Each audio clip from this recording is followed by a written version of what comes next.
하나님 말씀은 신약 성경 누가복음 13장입니다.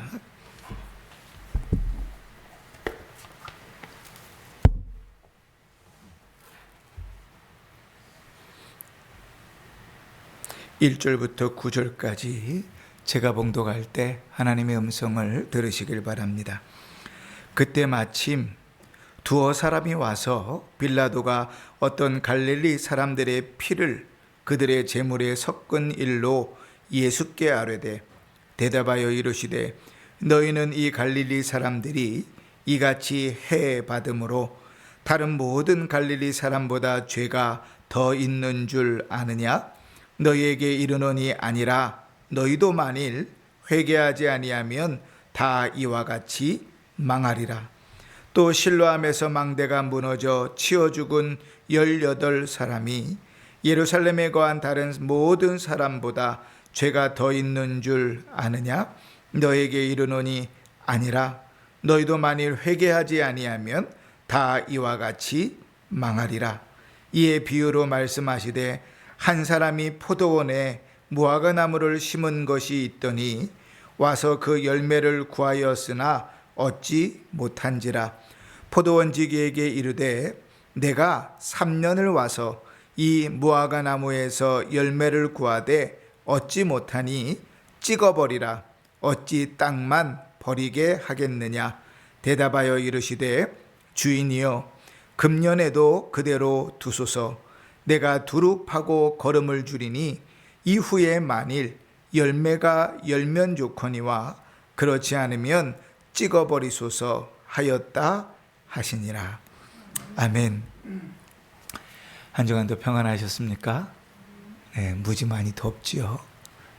기도할 때도 그렇게 기도를 드렸지만 내 몸이 아닙니다. 그렇죠? 우리가 지지난주 말씀드렸던 것처럼 하나님께서 맡기신 몸인데 그 몸을 함부로 굴리시면 안 돼요. 그래서 우리 몸 관리를 잘 하셔야 됩니다. 더운 날씨에도 하나님께서 지켜주시겠지만 우리 스스로 먹는 거 소홀히 하고 또 물 마시는 거 소홀히 하고 또 우리 몸을 막 함부로 내 거니까 내 마음대로 그렇게 함부로 하다가 몸이 나빠지고 망가지는 일이 없도록 우리 자신을 잘 관리하셔서 살아가는 것도 하나님께 영광이 되는 그런 삶을 사실 수 있기를 주의 이름으로 축원합니다. 지난 한 주간 동안 우리는 기후를 분별하는 그 지혜로 우리의 신앙을 분별하면서 사셨을 줄 압니다. 말씀은 그냥 쓸데없이 전해지는 경우가 없어서 여러분은 그냥 주일날 와서 앉아 있다가 가시는 것 같지만 그 주 말씀을 하나님은 우리 한 사람 한 사람의 가장 안성맞춤으로 정확하게 맞춰서 전하시거든요. 그러니 그 말씀을 무시해버리면 그 기회를 놓쳐버리는 거예요. 그러나 하나님께서 우리에게 주신 말씀을 듣고 그렇지, 내가 허리가 쑤시고 무릎이 쑤시면 비 오는 줄도 알고 매미가 막 울면 더울 줄도 아는데 내 신앙의 모습을 돌아보면서 내 신앙의 수준은 이 정도구나. 내가 이렇게 회개해야 되겠구나. 이렇게 애써야 되겠구나. 돌아볼 수 없다면 그 인생은 참 불쌍한 인생입니다. 하나님이 말씀을 주셨음에도 불구하고 그 말씀을 무시해버리고 그렇게 살지 못했으면 그 역시 더 불쌍한 인생입니다. 하나님께서 주시는 기회는 언제나 있지 않기 때문에 그렇습니다. 오늘도 하나님의 음성이 들려지기를 바라고 또 주님께서 주시는 은혜 가운데 하나님을 더 사랑하는 복된 주일, 복된 인생이 될 수 있기를 주의 이름으로 축원합니다. 오늘 우리가 읽은 본문은 참 듣기 싫은 말입니다. 회개하라. 그 듣기 좋아하는 사람 없고 망할 것이다. 듣기 좋아하는 사람 없죠, 그죠? 예배 드리러 왔는데 그렇게 예배 드리면 망합니다, 인생이. 그런 식으로 예배 드리면 회개해야 됩니다. 이러면 기분 좋아요, 안 좋아요? 안 좋지요. 내가 예배 시간에 꾸벅꾸벅 졸고 앉아있어도 그래도 복 받을게요 이래야지 또 살 너무 좋은데, 그지? 그 회개 망한다. 별로 우리가 듣고 싶지 않은 말이에요. 근데 예수님은 오늘 본문에 친히 두 가지 예까지 드시면서 회개하라. 망할 것인데, 멸망할 것인데 그 가운데서 돌이켜 회개하라. 이렇게 아주 마음을 쏘아도 주님 말씀하고 계세요. 회개해야 됩니다. 멸망하지 않으려면 회개해야 됩니다. 우리가 죄인임을 깨닫는 은혜가 있었으면 좋겠습니다. 회개하는 은혜가 우리 인생에 부어져서 하나님이 주시는 큰 복으로 채워지는 삶을 살았으면 좋겠습니다. 오늘도 하나님의 말씀이 들려지고 우리 마음밭에 새겨져서 이번 한 주간 그 말씀 가운데 주 앞에 철저히 회개하고 주의 구원의 은혜를 풍성히 누리는 복된 삶이 되시기를 다시 한번 주의 이름으로 축원합니다. 아멘. 예. 덥진 않으시죠? 더우세요? 선풍기도 틀었는데 어쩔 수 없어요. 예, 조금 우리가 저기 어린 아이들도 좀 시원하게 지내야 되니까 조금 그렇게 덥진 않아요. 그래도 한 25도 정도 되니까요. 정신 바짝 차리시고 예배 드리시면서 은혜 받으십시다. 어떤 사람들이 오늘 본문에 보니까 예수님께 와서 성전에서 일어난 사건을 이야기하고 있습니다. 이 사건이 참 기가 막힌 사건이에요. 1절을 보니까 그때 마침 두어 사람이 와서 빌라도가 어떤 갈릴리 사람의 피를 그들의 제물에 섞은 일로 예수께 아뢰었다. 이렇게 말합니다. 이 한 절만 보면 얼핏 읽으면 무슨 내용인지 잘 모르겠지만 내용은 이런 거예요. 이제 명절이 돼서 이스라엘 사람들은 명절이 되면 1년에 3번 예루살렘으로 와야 되잖아요. 그 성전에 와서 제사를 드려야 된단 말이에요. 근데 갈릴리 사람들이 명절을 맞아서 이제 예루살렘에 와가지고 성전에서 제사를 드리고 있는데 빌라도가 명령을 해서 군인들이 제사를 드리고 있는 자리에서 그들을 목쳐 죽인 거예요.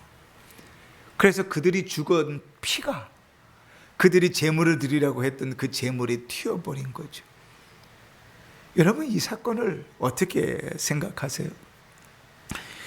여러분 이 사람들이 갈릴리에는 그 로마의 나라가 전복되기를 원하는 그런 열심당원들이 많았다고 이야기하기도 해요. 그래서 그들이 제사를 지낼 때 그들을 제거했다고 생각하기도 합니다. 그러나 우리는 죽은 사람들이 누군지 사실 정확히 알지 못하죠. 한 가지 확실한 것, 유대인들의 입장에서는 이 사건 자체는 경악을 금치 못할 일이에요. 여러분 한번 생각해 보세요. 이 빌라도는 주 26년부터 36년까지 한 10여 년간을 유대 지방을 다스렸습니다. 이 유대 지방을 다스리는 그 지방, 다스리는 지방 안에 예루살렘 성도 있고 그 안에 성전도 있어요. 그때의 성전은 헤롯이 짓고 있는 헤롯 성전이었겠죠. 그런데 성전에 이방인이 막 들어갈 수 있습니까? 없습니까? 있어요? 없어요? 없어요. 고작 들어가 봐야 성전 안에까지 못 들어가고 제일 바깥쪽 테두리에 이방인의 뜰이 있습니다. 그죠? 이방인의 뜰까지는 갈 수 있어요. 그런데 군인들이 지금 어디까지 들어간 거예요? 제사를 지내는 그 제사를 드리는 뜰 안까지 들어간 거예요. 그러니 사실 유대인들이 펄쩍 뛰고 난리를 쳐야 될 일이에요. 심지어는요, 그 제사를 지내는 데서 뭘 했어요? 제사를 드리고 있는 사람을 쳐서 죽였어요. 우리로 따지면 이런 거죠. 제가 무슨 죄를 지은 것도 없는데 갑자기 형사들이 들어와서 예배 시간에 저를 수갑채워서 잡아갔다고 생각해 보세요. 그냥 예배가 드려지지 않는데 와서 데려간 거하고 예배 시간에 잡아간 거하고 여러분 느끼는 마음이 다르죠? 뭐라고 느끼겠어요? 이건 교회를 모독하고 하나님을 모독하고 이거 업신여기는 일이라고 생각할 거 아니에요? 제사를 드리고 있는 이들을 거기서 쳐 죽였다는 것은 제물에 피가 튈 정도로 쳐 죽였다는 것은 유대인들의 입장에서는 자기들을 무시하고 성전을 무시하는 것뿐만 아니라 모두 무시하는 거예요. 하나님 자체도 무시하는 거예요. 근데 원래 빌라도는요 그렇게 좋은 사람이 아니에요. 완전히 냉혹한 사람이고 유대인들에게 경멸의 대상이거든요. 얼마나 폭군이냐면 수로를 건설하겠다고 성전 금고에 들어와 가지고 성전 금고에 있는 돈을 강제로 빼앗아간 사람이 이 빌라도예요. 심지어는 로마의 황제의 상을 예루살렘 성 안에다가 세우는 사람이 이 빌라도란 말이에요. 얼마나 유대인들을 모욕하는 사람이겠어요. 그런데 성전 안까지 들어와서 그 짓을 했으니 사실 유대인들의 입장에서는 얼마나 화가 나야 돼요. 그 사건을 놓고 화를 내고 흉을 보고 욕을 하려면 누구를 흉봐야 되겠어요? 그 당연히 빌라도를 흉봐야죠. 아니 내가 잡혀가더라도 하나님이 모독되어지고 성전이 모독되어지는 이 상황 가운데, 그런데 오늘 여러분께 성경을 읽었지만 어떤 사람들이 예수님께 와서 갈릴리 사람들이 성전에서 죽은 사건을 이야기하면서 오늘 내용을 쭉 읽어보면 우리가 유추하기를 이 사람들이 빌라도를 욕하고 있습니까? 죽은 사람을 욕하고 있습니까? 한번 다시 볼까요? 2절 보십시다. 대답하여 이르시되 너희는 이 갈릴리 사람들이 이같이 해받음으로 모든 갈릴리 사람보다 죄가 더 있는 줄 아느냐? 이렇게 말합니다. 누구 욕하고 있어요? 죽은 사람들 욕하고 있어요. 아니 그 분다고 화내는 게 누구를 향해야 돼요? 빌라도를 향해야 돼요. 그런데 죽은 사람들을 향하여 뭐라고 얘기냐면 얼마나 지은 죄가 악하면 천벌을 그렇게 받았겠어? 이러고 죽은 사람을 이야기거리로 삼아 이야기하고 있는 거예요. 예수님 앞에 와서 얘기하는 것도 주님 그 빌라도 그 죽일 놈이요 이렇게 얘기하는 게 아니라 얼마나 죄를 지었으면 성전에서까지 죽어. 여러분 구약 성경을 아무리 뒤져봐도 성전에서 죽은 사람은 거의 드러나지 않아요. 성전에서 죽어야 될 상황이 생겨도 끌어내어 죽어야 되는 것이 유대인들의 정서예요. 그러니 사실 유대인들이 팔짝팔짝 뛰고 난리가 났어야 될 상황인데 유대인들이요 빌라도를 욕하지 않아요. 누구 욕하고 있다고요? 죽은 사람들. 얼마나 죄가 많으면 그 성전에서까지 천벌을 받았겠어 라고 얘기하는 거예요. 여러분 유대인들의 사고 속에는 이런 사고가 있습니다. 고난을 당하고 어려움을 당하면 뭐 때문에요? 죄 때문이에요. 욥기서에 그런 내용들이 너무 잘 나오잖아요. 욥의 세 친구들이 욥을 찾아와요. 욥이 자식도 죽고 재산도 잃고 아내도 막 저주하고 막 그 온몸에 막 병이 들어가고 있는데 친구들이라고 셋이 와가지고 돌아가면서 한마디씩 해대는 말들이 뭐예요? 네가 죄가 많아서 그런 일을 당하는 거야. 그죠? 욥기서 8장 20절에 하나님은 순전한 사람을 버리지 아니하시고 악한 자를 붙들어 주지 아니하심으로. 욥기정 4장 7절에도 생각하여 보라 죄 없이 망한 자가 누구인가? 그러니까 여기 아프신 분들 있잖아요. 그 죄가 많아서 그래요. 그들의 생각대로 따지면 죄가 없으면 건강해요. 그들의 생각대로 따지면. 그죠? 죄가 많아서 그들이 망하는 거예요. 그런데 구약시대에만 그런 거 아니에요. 이러한 생각은 고스란히 예수님 시대에도 신약성경에도 고스란히 드러나 있어요. 어느 날 때부터 맹인이었던 사람을 예수님께서 보면서 지나가면서 보십니다. 그러니까 예수님을 따랐던 제자들조차도 뭐라고 얘기하면 요한복음 9장 2절에 이렇게 물어요. 예수님, 주님 랍비여, 이 사람이 맹인으로 난 것이 누구 죄 때문입니까? 자기 죄 때문입니까? 아니면 그 부모의 죄 때문입니까? 그죠? 그 예수님의 시대까지도 이러한 사고가 있어요. 그런데 사실 이게 유대인들만의 사고예요? 사실 그때만의 사고입니까? 아니요. 시간을 훨씬 뛰어넘고 공간을 훨씬 뛰어넘어서 지금 우리도 똑같은 생각을 합니다. 엄청난 어려운 일들을 당할 때, 생각하지 못한 어려운 일들을 당할 때, 사실은 보편적이지 않은 특별한 일들을 당할 때 우리도 이렇게 생각해요. 내가 무슨 죄를 지어서. 안 믿는 사람들은 드라마 보면 늘 나오는 말 있잖아요. 전생에 내 업보가, 내가 죄가 얼마나 많아서. 그죠? 예나 지금이나 유대 이스라엘이나 지금이나 변한 게 없어요. 꼭 그렇게 생각하지 않더라도요. 신자들도 어려운 일을 당하면 뭐부터 돌아봐요? 내가 무슨 잘못을 했나? 내 죄부터 돌아보지요. 그죠? 신앙인으로 어려움을 당했을 때 자기의 삶을 살피는 것은 저는 좋은 습관이라고 생각합니다. 하나님 앞에 거룩하고 경건한 모습으로 살려고 하는 노력이 있으니까 그런 것이고, 고난 중에도 말씀하시는 하나님을 만나려는 애씀이 있기 때문에 그런 것이겠지요. 그러나 우리가 여기서 생각해야 될 것은 그러한 생각의 암암리에 우리 가운데 죄의 경중, 죄의 크고 작음을 나누어 버린다는 거예요. 죄의 크고 작음을 나눈다는 것은 얼마나 심각한 일이라면 결국 그런 사고를 가지고 있는 사람은 회개하지 못합니다. 구원받지 못해요.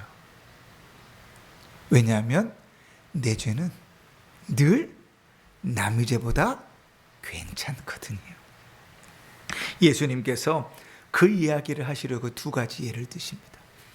성전에서 쳐죽임을 당했던 그 갈릴리 사람들, 그들이 갈릴리의 다른 사람들보다 죄가 많았기 때문이 아니다. 죄 때문에 그런 일 당한 거 아니다. 실로암에 망대가 있습니다. 예루살렘 성이 있으면 그 동남쪽 코너에 실로암 연못이 있는데, 망대가 있어요. 망대가 뭔 줄 아시죠? 전망대, 이건 아시죠? 그죠? 그 전망대 같은 나무로 지은 망대가 있는데 그 망대가 무너졌어요. 부실공사였는지 천재지변이었는지 모르지만 무너졌는데 그 밑에 지나가던 18명이 거기에 깔려 죽은 거예요. 그러면 여러분 뭐라고 얘기해야 되겠어요? 당시의 사람들은 이렇게 얘기했어요.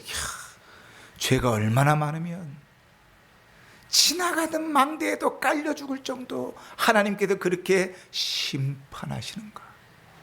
그죠? 근데 주님 뭐라고 이야기하시죠? 4절 말씀에 예루살렘에 대한 모든 사람이 다른 모든 사람보다 그 사람의 죄가 더 있는 줄 아느냐?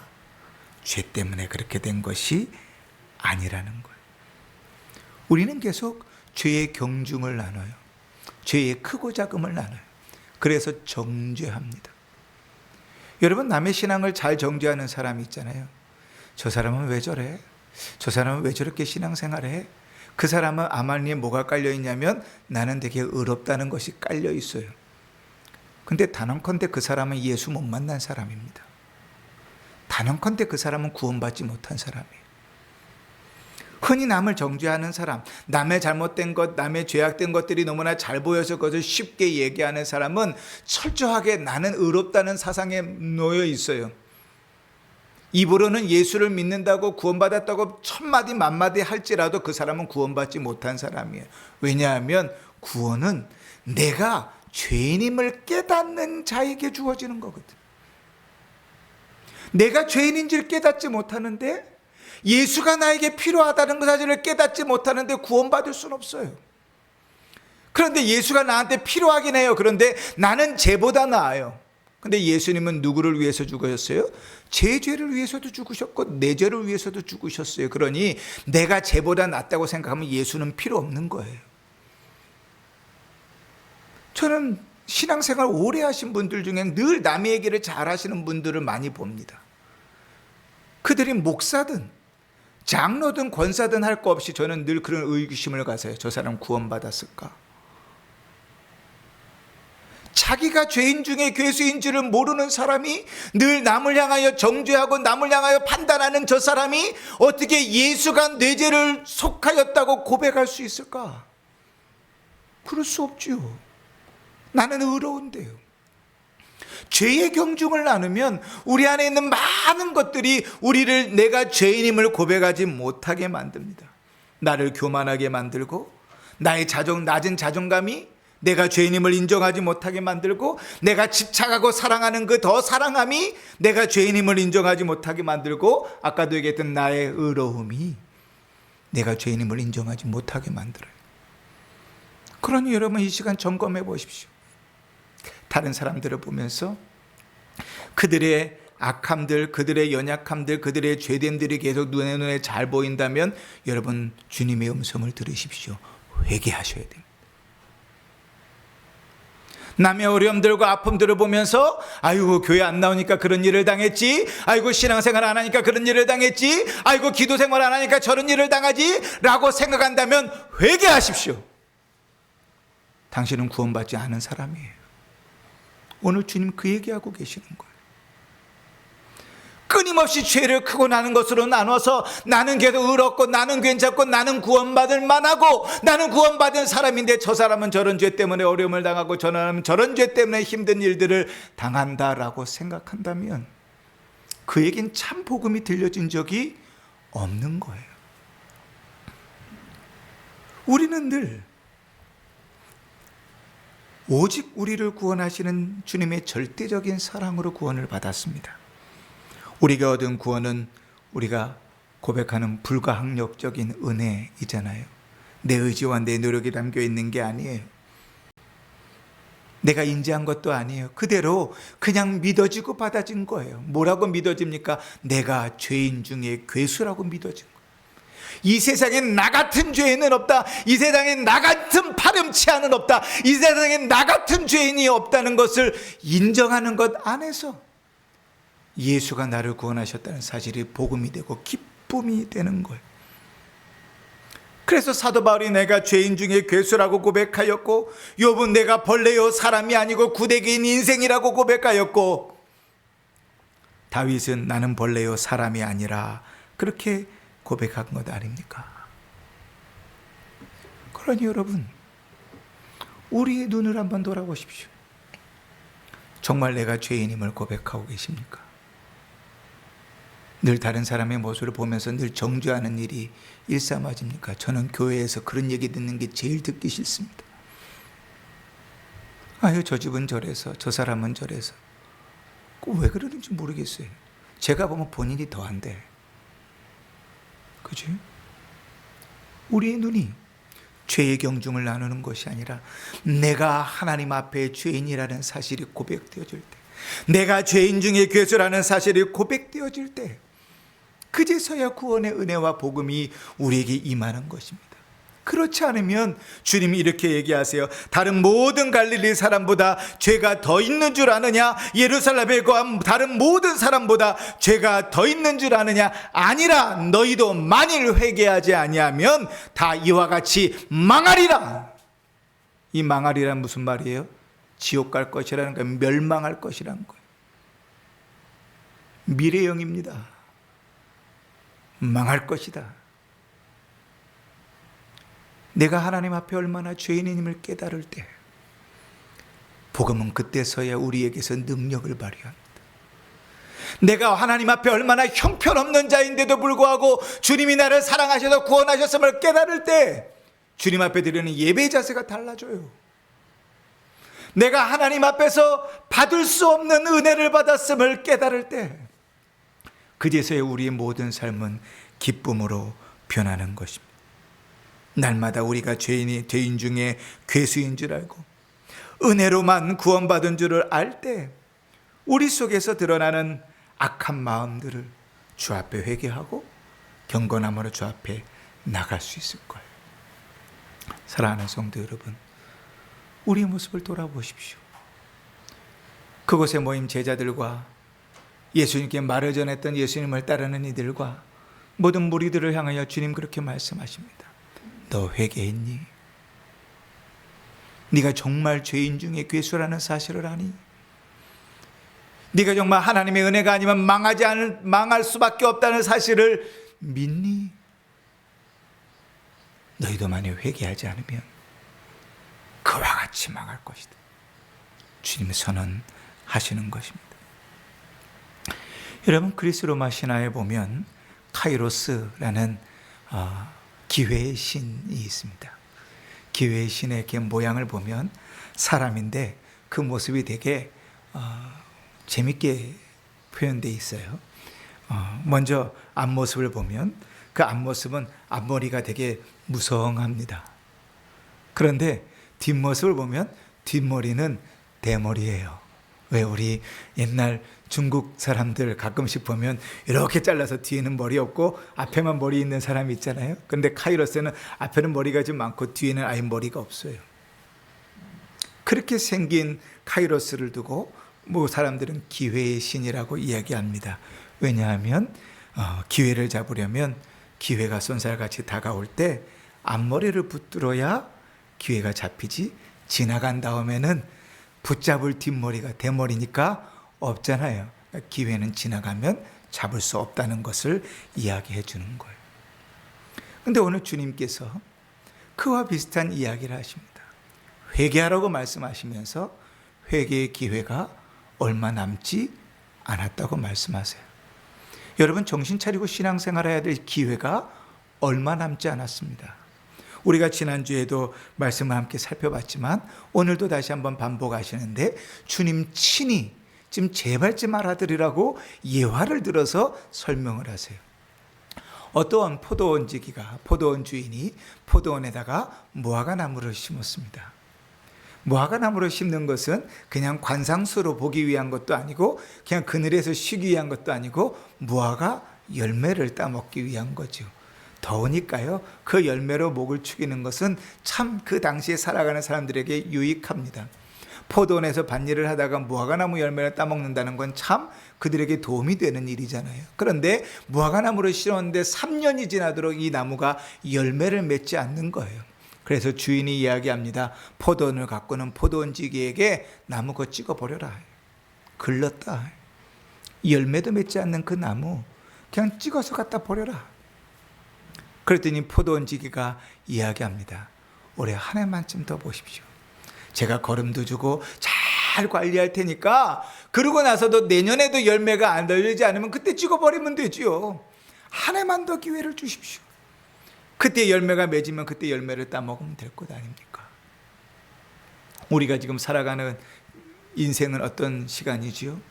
지금 포도원지기를 통하여 얻은 그 유해의 시간입니다. 우리가 지난주에는 그 시기를 뭐라고 얘기했어요? 법관에게 가는 길에서 화해하라. 그 가는 길이라고 얘기했잖아요.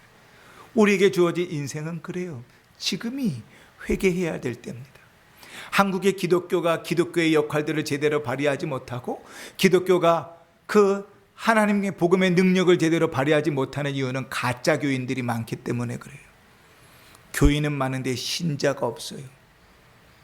무슨 얘기냐면 교인인 체는 잘하고 목사도 많고 권사도 많고 장로도 많은데 진짜 복음의 역사가 있는 자가 없어요.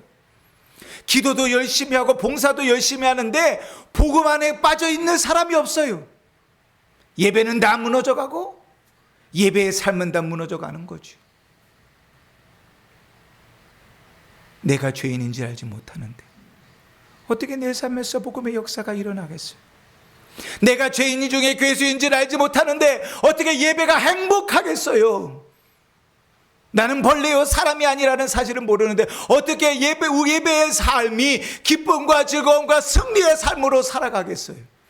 세상 사람들과 똑같이 사는 거죠. 세상 사람들과 똑같이 예배하는 거죠. 세상 사람들과 똑같이 복음과는 관계없이 살아가는 거죠. 문제를 만나면 누구는 절에 찾아가고 누구는 교회에 와서 기도하고 누구는 이슬람 사원에 가서 기도하는 것과 또 별반 다를 것이 없지요. 복음의 능력이 없어요. 복음의 능력이 없어요. 끊임없이 우리를 죄의 크고 나움과 경주를 나누고 끊임없이 자기를 의롭다고 생각하고 끊임없이 나를 정죄하는 삶 속에서 회개하지 아니하는 인생들을 향하여 주님은 이렇게 말씀하십니다. 마지막 기회다. 얼마 남지 않았다. 3년을 기다렸는데 이제 얼마 남지 않았다.